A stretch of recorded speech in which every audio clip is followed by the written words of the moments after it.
देखो, नमस्कार मित्रों।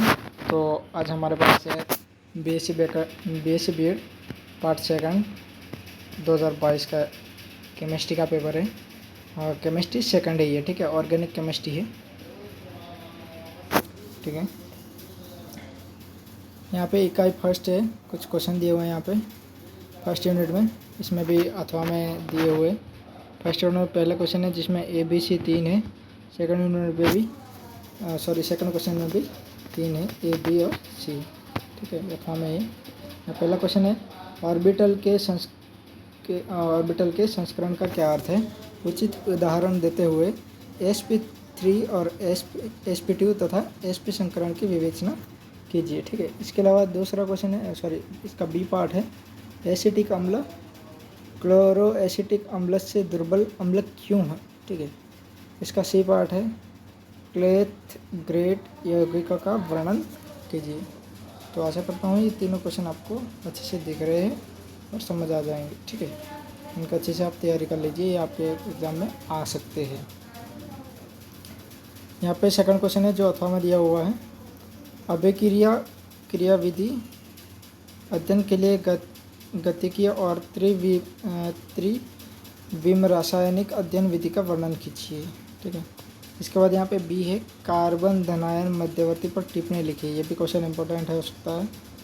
तीसरा है यहाँ पे ऊर्जा अवस्था आरेख के आधार पर संक्रमण अवस्था तथा मध्यवर्ती में अंतर स्पष्ट कीजिए। यहाँ पे ये भी क्वेश्चन पूछा गया है, ठीक है। तो आप इससे भी पढ़ के तैयारी कर लीजिए अपने एग्ज़ाम के लिए। अब हम बात करते हैं यहाँ पे सेकंड यूनिट में। तो सेकंड यूनिट में भी दो क्वेश्चन दिए हुए 3 और 4, ठीक है। दोनों ही अथवा में है, दोनों में से कोई एक क्वेश्चन आपको करना है। तो 3 में है, यहाँ पे मैं जूम करके और दिखा देता हूँ आपको, ठीक है। क्वेश्चन नंबर 3 में क्या लिखा है, निम्नलिखित में अंतर बताइए। इनमें आपको अंतर लिखना है। A पार्ट है जिसमें प्रतिबिंब रूप और विवरिम समावयन में अंतर। दूसरा है समरूपण और विन्यास, दोनों में अंतर लिखना है, ठीक है। और यहाँ पे B पार्ट है, विन्यास के प्रतिपन्न पर टिप्पणी लिखिए। विन्यास के प्रतिपन्न पर टिप्पणी करनी है आपको, ठीक है। अब आगे बढ़ते हैं क्वेश्चन नंबर 4 में। यहाँ पे लिखा है, निम्नलिखित पर संक्षिप्त में टिप्पणियाँ लिखिए, ठीक है। न्यूमान प्रक्षेपण सूत्र, इस पर टिप्पणी लिखनी है। एथेन का समरूपीय विश्लेषण, इस पर भी टिप्पणी लिखिए। E/Z नामकरण पद्धति, इस पर भी टिप्पणी लिखनी है। साइक्लोहेक्सेन के समरूपण, इस पर भी आपको टिप्पणी लिखनी है, ठीक है। अब बात करते हैं हम थर्ड यूनिट की। थर्ड यूनिट में आप यहाँ पर भी 2 क्वेश्चन हैं जो और में दिए गए हैं, ठीक है। क्वेश्चन नंबर A है हमारा, आइसोब्यूटन के क्लोरीनीकरण व ब्रोमीनीकरण की सहायता से क्रियाशील व वर्ण क्षमता को समझाइए, ठीक है। हमारा B है, मुक्त मूलक हैलोजनीकरण की क्रियाविधि दीजिए।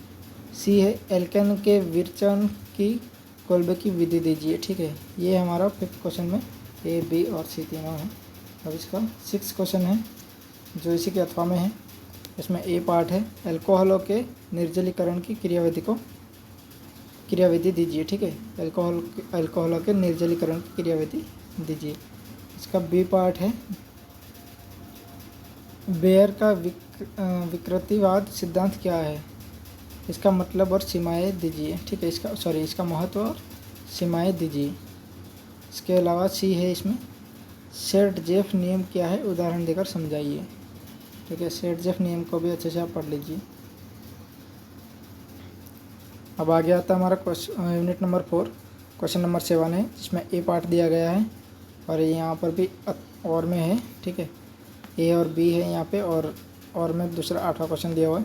यहाँ पे A पार्ट दिया है, साइक्लो एल्केन के विचरण की डिल्च एडर अभिक्रिया का वर्णन कीजिए, ठीक है। साइक्लो एल्केन के विचरण की डिल्च एडर अभिक्रिया का वर्णन करना है यहाँ पे, ठीक है। इसके बाद यहाँ पे क्या है, B पार्ट में निम्नलिखित का वर्णन कीजिए। तो किसका, एक एल्काइनों की अम्लता का, दूसरा एल्काइनों का हाइड्रोबोरीकरण, 6 है एल्काइनों का त्रिविम विवरणात्मक अपचयन, ठीक है, विवरण। ये इनका आपको वर्णन करना है, ठीक है। आगे हम बात करते हैं क्वेश्चन नंबर 8। क्वेश्चन नंबर 8 में आप क्या बोल रहे हैं कि